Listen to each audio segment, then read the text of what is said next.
Hi guys, how are you doing? PJ sir here. I just hit the gym and came. Okay, the physical aspect is taken care, but the mental aspect, after seeing the CA Inter Law question paper, September 25, in my opinion, it is one of the toughest papers that ICI has ever set. When they removed law in CA final, I was telling the students, please read the Bare Act, please study everything in depth. But unfortunately, even in CA final, that SPOM, which is their students, went and only studied some whatever was needed. But Institute has now showed all of us how important the subject is. Well, this paper, to be honest with you, is CA final level paper. I'm not joking. It is really tricky. More than tricky, what I would say is you require a lot of in-depth knowledge to solve this particular question paper. So I know I've been inactive little bit for the past couple of months on YouTube because I was handling various other exciting things which you will come to know soon. But now I have to come back with a bang, right? And what better way than to analyze this interlaw question paper, my dear friends? So the seeing the question paper yesterday, I was like, wow, what is this, man? I was taken aback. So I thought, no, for this paper especially, I have to give you the suggested answers, is what I thought. This video is the full entire suggested answers. I actually solved this question paper today, full day. I was like, what is this? Crazy. It was really crazy. So guys, if you want the suggested answers, you need to join my Telegram channel. The link is there. Just join there so that you'll get the link directly. I don't want to put it here, put it there, put it on 100 places. So just join the Telegram channel and there directly, there I would have pinned that message. So my team would have pinned it. So you can download it. Okay. This is the detailed suggested answers for September 25. Go through that. Well, I've given it to you in pointers, etc. Right. So this session now, I'll just quickly go through the question paper and also discuss the answers. Don't worry, everything is given here. I've given the question and the answer as well. So you can check your answer, whatever you've written, and you can discuss. Please put in the comments section, whatever it is. So I also wrote this exam, guys. It took me a long time, honestly. It is not easy. So in case you have done bad, don't worry. Okay, this was a tough paper. All right. So think about it. It is a CA final level question paper, in my opinion. CA final, they removed law, and now they are testing you like CA final students. I don't know what to say about institute.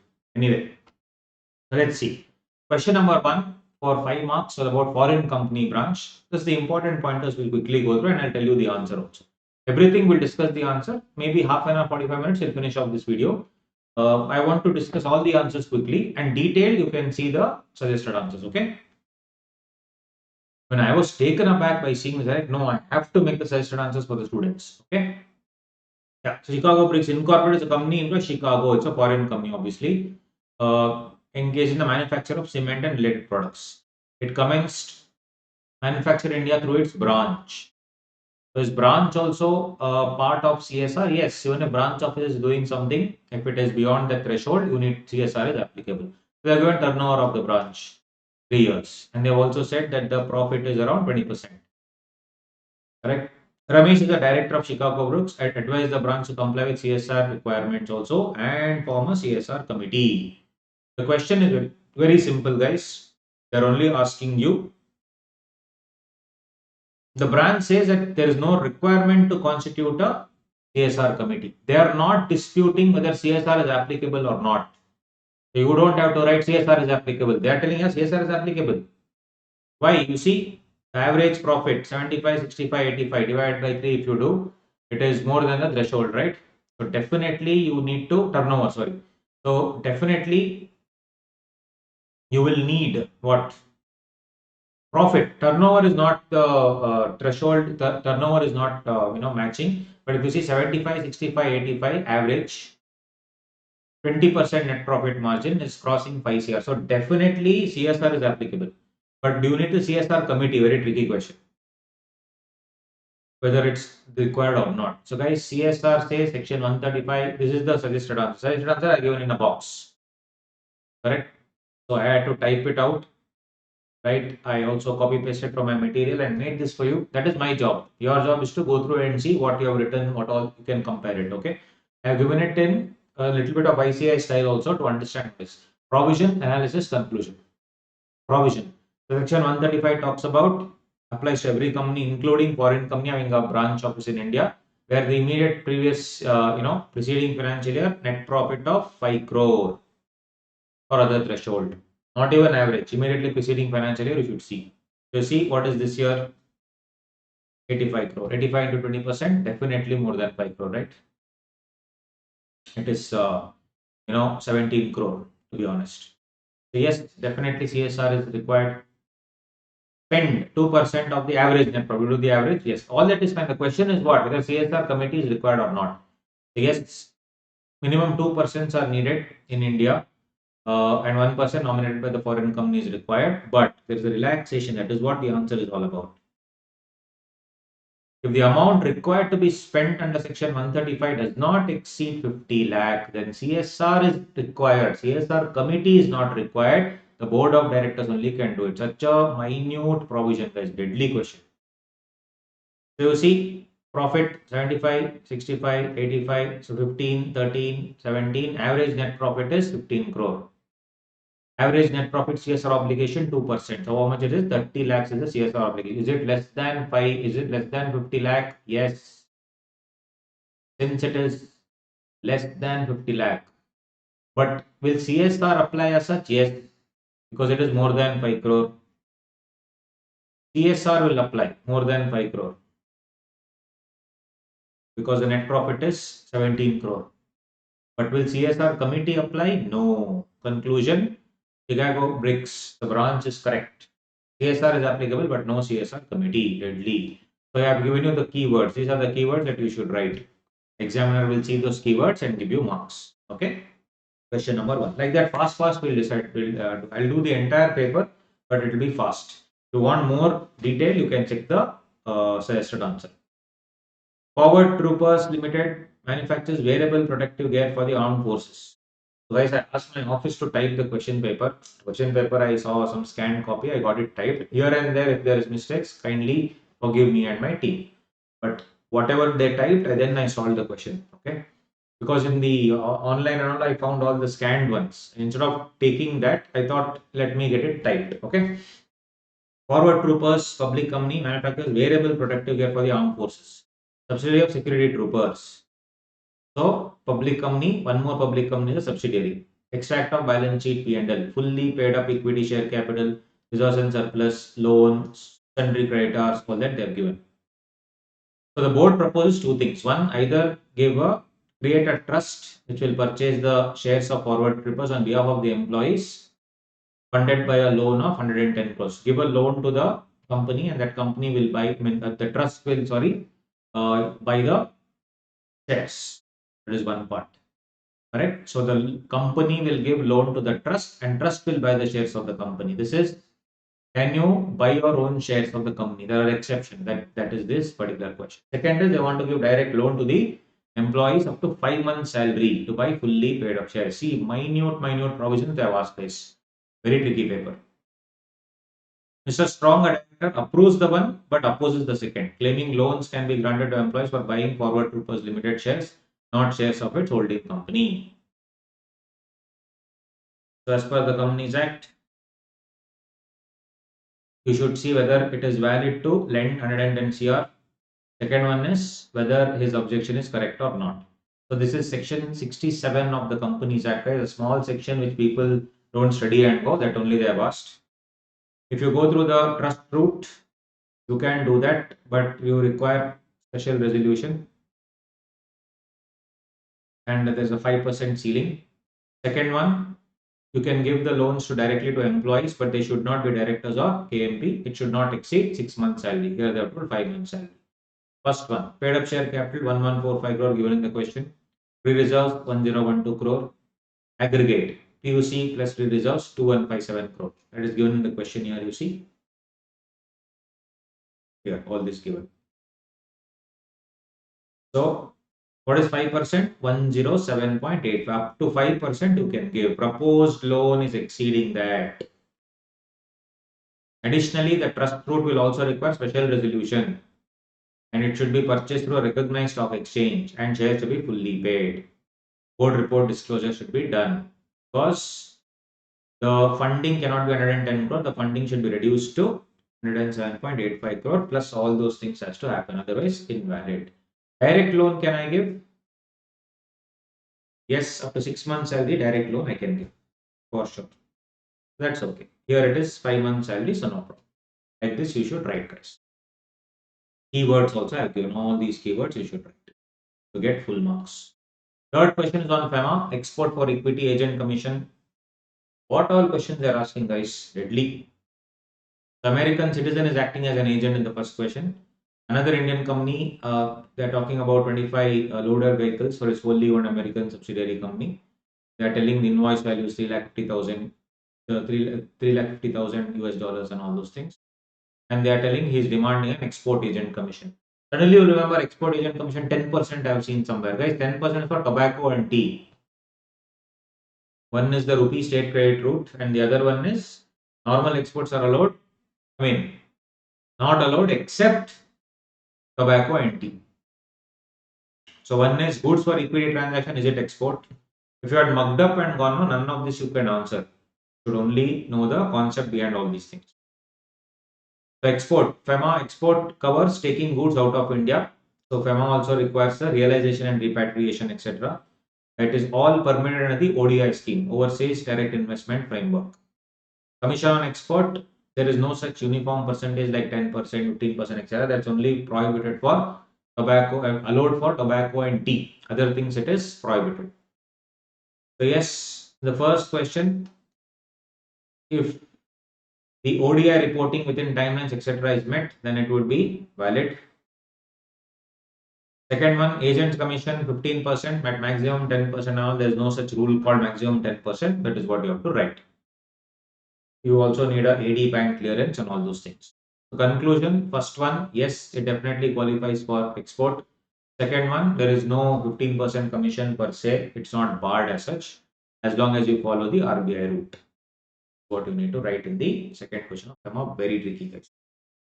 It is CA final level. I'm telling you, no, it is not easy. Second one, EGM on requisition. So in this, a public company manufacture traditional designer garments. So they have given paid up capital, revaluation reserve, and all those things. So members holding 36.52 share capital requisitioned an EGM, section 100, requisition of an EGM to transact it under special business. All businesses at EGM will be special only, that you know. Requisition was validly delivered on 1/7. Directors did not act till 24/7. So requisitions themselves convened the meeting.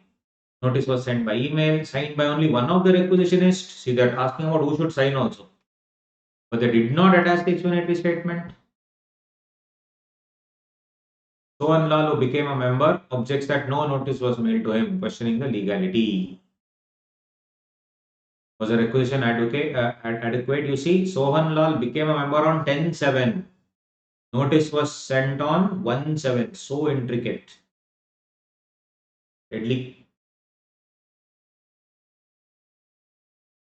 Yes, members holding more than equal to 10% of the paid up share capital may requisition, and the board should call within 21 days and you should hold it within 45 days. If not so, requisitions themselves may call and hold within 3 months. 21 clear days notice is needed. No special business, explanatory statement must be annexed. Notice may be signed by any of the requisitionists. Accidental omission to give notice will not invalidate the meeting, which means the meeting will be valid if you by mistake don't send the notice. Shareholding test, first I should see, is it 1/10? Yes. 36.52 crore out of 200 crore is 18.2. Definitely it is valid. Requisition is sent on 1. You didn't give the reply 21 days. Did not act till 24th. So you yourself can call within 3 months. So it is valid. Single signatory, non-attachment and all those things, no problem. It is valid if it is signed even by one person, duly authorized by others. Explanatory statement, yes, it should be sent. But there is one more view to this. This is as per ICI. In many of the answers I have seen and then written like this. But actually, explanatory statement need not be given by the shareholders. There is LIC versus escorts. If you write that case law, answer will change. In LIC versus escort, explanatory statement need not be sent by the members. It should be sent by the company. So I will send to the company. Company should send explanatory statement. That is what it is. There anyway. Even if I don't send by mistake, will it invalidate the proceedings? No. But not sending explanatory statement, there are two answers to it. ICA, sometimes I use this answer, so I have retained that. But if you use LIC versus escorts also and write the logic, they'll give you marks. The alternate answer, LIC versus escorts, is also there. Non-receipt of by Sohan, all members on date of notice are entitled to the notice. Accidental emission will not invalidate the meeting. But however, this fellow, what do you say? Was he a member on the date of giving the notice? No. Correct. He is not even a member on the date of giving the notice. Hence, whether you give or don't give to him, it's okay. All that you have to write. Then one question they asked on offer for sale, guys, deadly. So I want to raise 10 crore from the public and I hire two intermediaries, one ZFG and Associates and Bull Investments. ZFG will handle 60% and 60%, these both will handle 60%, 40% allotted to Mr. Kuber, investment banker. So ZFG is a partnership firm and Bull Investment is a company. Offer documents were signed. They're signed by only one director. That also they are asking, guys. So I asked my company, I mean my team to type, and then I made everything in bold what I felt was important. So please follow this. Mr. Kuber, holder of 40%, also issued the offer document. The board objected, saying only company should issue the offer document. Validity of law. The classic case of deemed prospectus. If a company, instead of giving it to the public, allots it to others who will in fact allot to public, it is deemed as a prospectus. That is this question. All the particulars must be written. So it should all be done within 6 months. The final allotment should be done within 6 months. So allotment on 1/4/24, public offer document 25/9 within 6 months. Yes, it is deemed prospectus. But there is a signature defect. It is signed only by one director. At least two directors have to sign. So you need to recheck it with two directors. This partnership form, yes. Allotment 1/4, offer document 10/10, slightly beyond 6 months and full consideration was paid. 6 months presumption does not apply. So yes, it is again a deemed prospectus. But there it must be signed by one of the partners. So if it is signed properly and the entire money is taken, even if it is slightly more than 6 months, sometimes you allow it, no problem.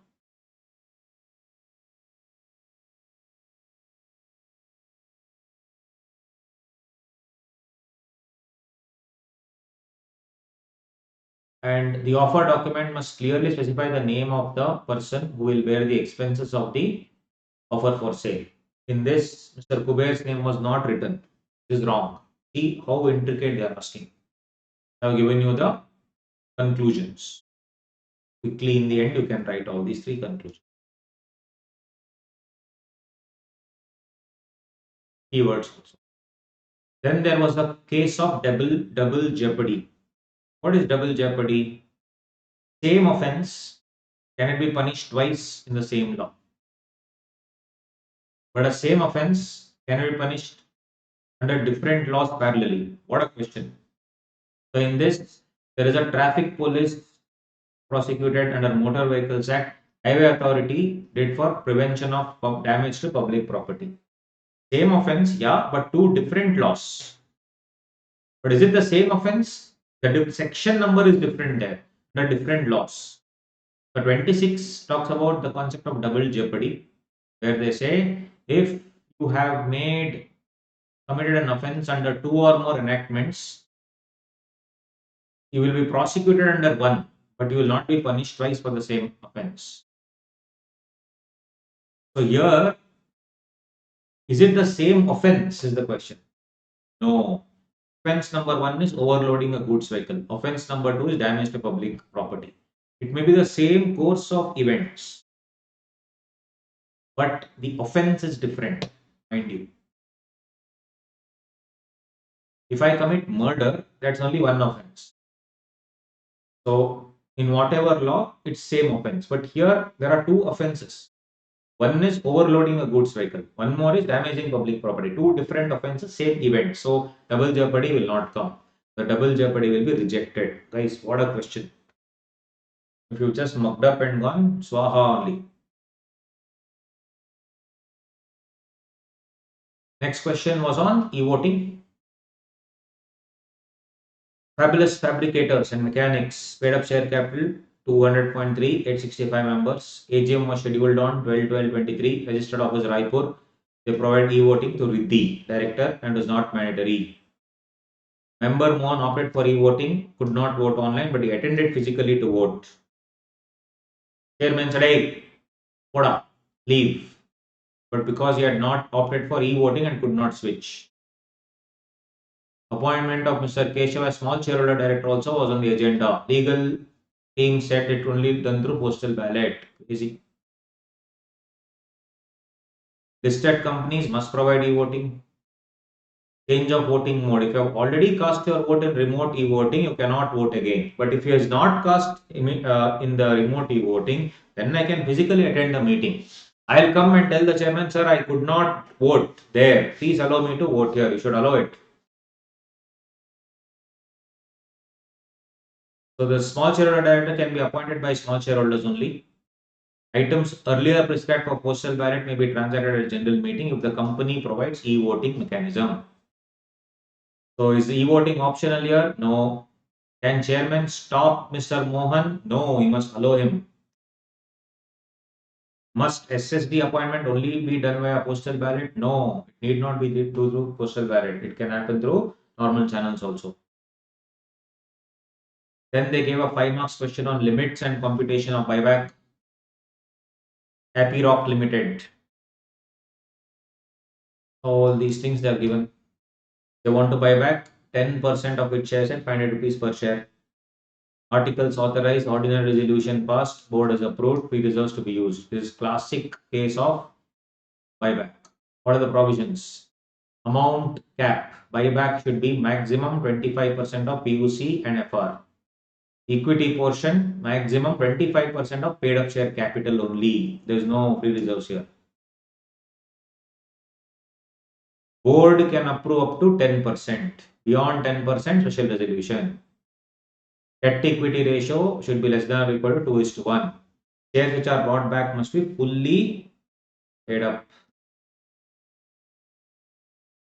Paid up share capital 50 crore, free reserves 100 crore, plus the paid up capital is 150 crore overall. Secured loan 30, unsecured loan 20, so total debt is 50. Share outstanding is 1 crore. Market price 500. Proposal they want to do 10%, that is 10 lakh shares at 500 rupees using free reserves.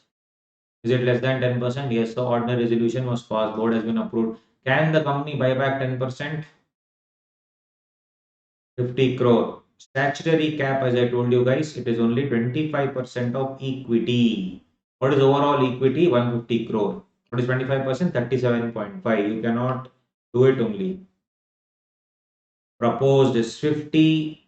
Allowed is 37.5. So it is not permissible.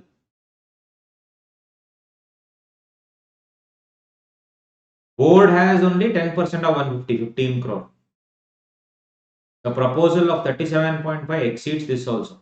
Not allowed. Board also can't do. Shareholders also can't do. 10% buyback is not at all permissible. That is the answer. Deadly question. Maximum permissible is 37.5 as discussed. Explain non-obstant cost and without prejudice. Non-obstant means it overrides the conflicting provisions. Without prejudice means I will apply, but others also will apply. That's the gist of the story. Non-obstant clause means I will apply, others will not apply only if they are conflicting with each other. Whereas without prejudice means they'll also apply, I'll also apply. We'll go hand in hand, no problem. And if somewhere there's a problem, other section will override. And I've given an illustration, you can go. This is like a theory question, 4 marks. You see, non-obstant overrides conflicting provision. Without prejudice says they'll also apply, I'll also. Correct? So if you are going with a bat while playing cricket in gully cricket, I'll tell I am having the bat. I will face the ball. First opening batsman will be me. It is either me or you. If you are coming, I'm going. It has to be me. You are also opening batsman, I'm also opening batsman, but I'm holding the bat. I brought the bat. Bat is mine, so I will play. Non-obstant clause. What is the conflicting provision in opening batsman? Who will override? I will override you. Without prejudice means what? I am also getting the bat. You are also bringing the bat. I'll say, bro, you will also do opening batsman. I'll also be the opening batsman. Let's do one thing. I'll face here. You'll go there. Both of us will become opening batsmen. That is without prejudice. Hope you understood. Question number 4. Auditors reporting of suspected fraud. This is ROI and CG reporting. 143.12 question that asks this. Surgical instruments 350.1 crore. Free reserves 156.7 crore. Secured 56 crore. All these things. Chartered accountants, Lamb, Bell and Associate. These are the actual points. My team has typed what stupid names. Lamb, Bell. Chartered accountant, statutory auditors for financial year 24-25. Senior partner Mr. Lamb, Bell.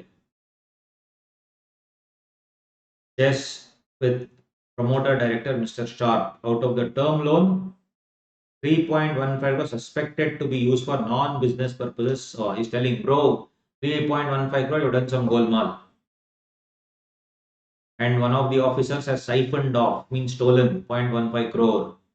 Within 2 days of deduction, I am informing the audit committee, seeking a reply. All those things. Deadly.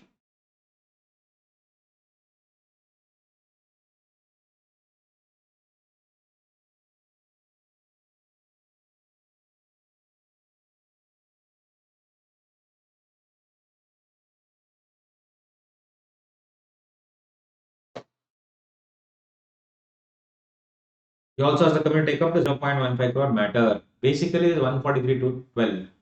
Should I restrict? Should I report? How should I report? 143.12.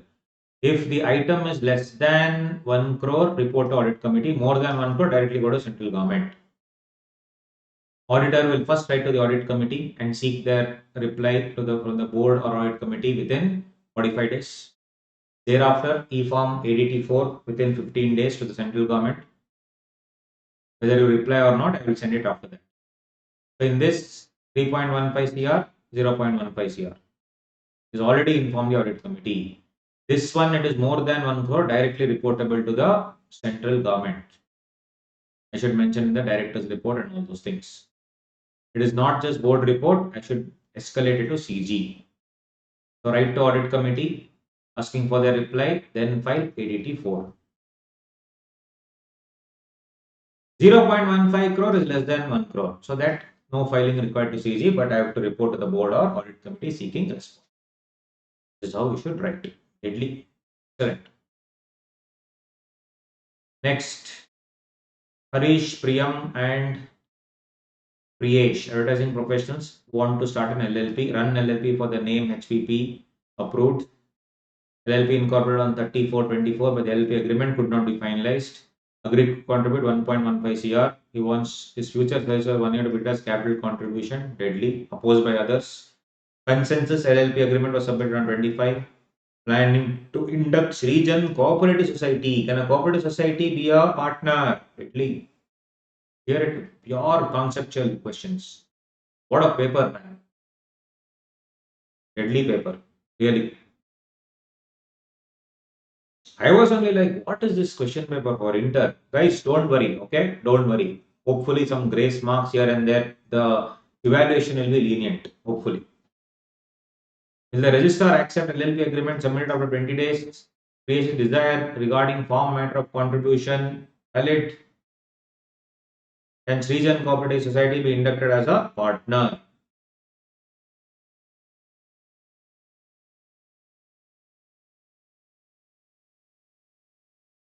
all these questions. Relevant provisions, yes, you should file within 30 days of incorporation. If it is not filed, first schedule applies by default. Form and value of contribution. Contribution may be money, tangible, intangible. You can do that, no problem. Recorded and everyone should agree. Who can be a partner? Cooperative societies cannot be a partner. They're excluded. You should file it within 30 days. You filed after 20 days, so it's okay.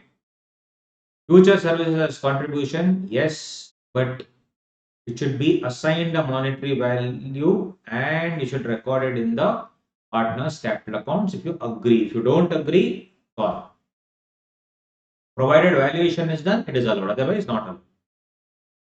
Only individuals and body corporate can be partners, guys. Corporate society cannot be a partner. Then they are given this contemporaneous exposition and optimum legum. I have given the thing here. You can go through theory, 4 marks. Then they asked you SBO, significant beneficial owner question, deadly. So share capital 1,20,000, equity shares of 100 each, 1,50,000 10% preferences of 10 each. Miss Martha holds equity shares worth 6,50,000 in her name. Has beneficial interest in equity shares worth 3 lakh. She seeks advice on declaration under SBO. Her friend CA, Miss Marina, advises that she has significant beneficial owner directly and she must file the declaration. Is Miss Marina's advice in line with SBO rules? SBI threshold is very simple. Direct or indirect holding should be greater than or equal to 10%.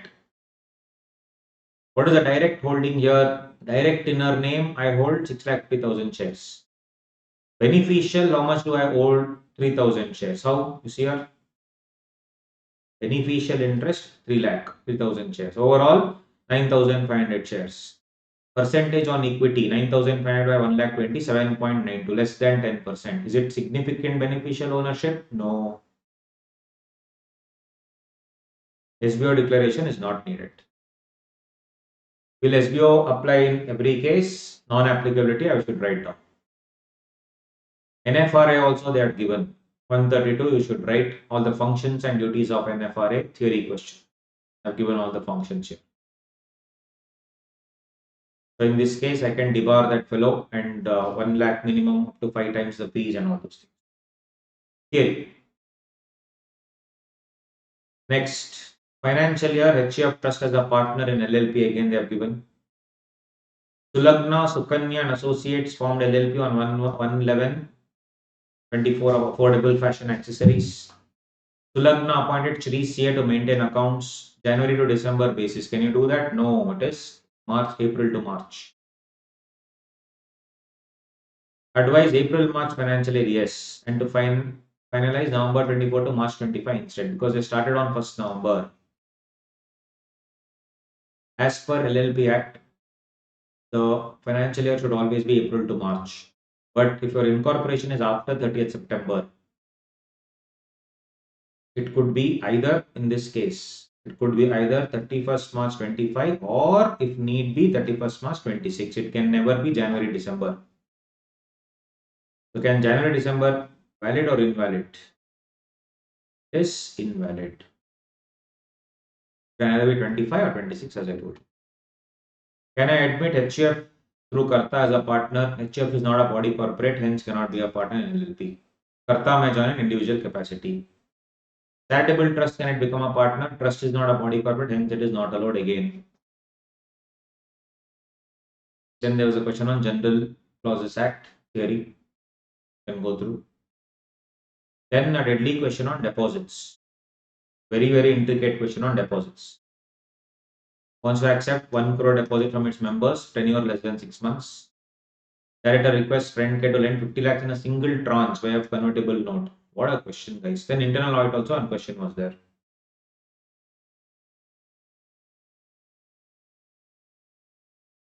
So deposit general rule, 1 crore from members for less than 6 months. Company cannot accept deposits from repayable for less than 6 months or more than 36 months. Short-term deposit, that is 3 to 6 months, are allowed only to meet short-term requirements. Maximum 10% of the paid-up share capital and free reserves. Tenure is less than 3 months, not permissible. 3 to 6 permissible only if the aggregate thing is less than or equal to 10%. Otherwise invalid. So 50 lakh convertible note repayable within 6 years. Startup, it received 25 lakh in a single tranche convertible note. It is not a deposit. So that is valid because it's a single tranche and it is a startup. Internal audit, paid up capital 50 crore, turnover 200 crore, outstanding more than 100 crore, deposit 25 crore, any point of time during the year. In this question, paid up capital was 48 crore, less than 50. Turnovers were 195, 200. Loans you see more than 100, 100.59 they have given in the question. Any point of time during the year, yes, what will come? Internal audit will come. Can any professional become an internal auditor? Yes, we discussed that in class. Any professional can become, need not be an employee also. And then theory question on FEMA, prohibited sectors, lottery, gambling, chit fund, nidhi, all these things. So guys, you can take this, go through. Don't worry, it is a very tricky question paper, but I wanted to discuss with you. Hope it was of help. Please comment below and tell whether you liked it or not. And if you want me to explain something, message there. I'll be there with you. Okay. From now, I will be doing all this analysis of interlaw, inter DT, final DT, final IBS. 4 things my responsibility. Okay. Don't worry. Thumbs up, bottoms up, whatever you want. Sir, I want to have today drinks. Bottoms up. Seeing this paper. Don't worry. Okay.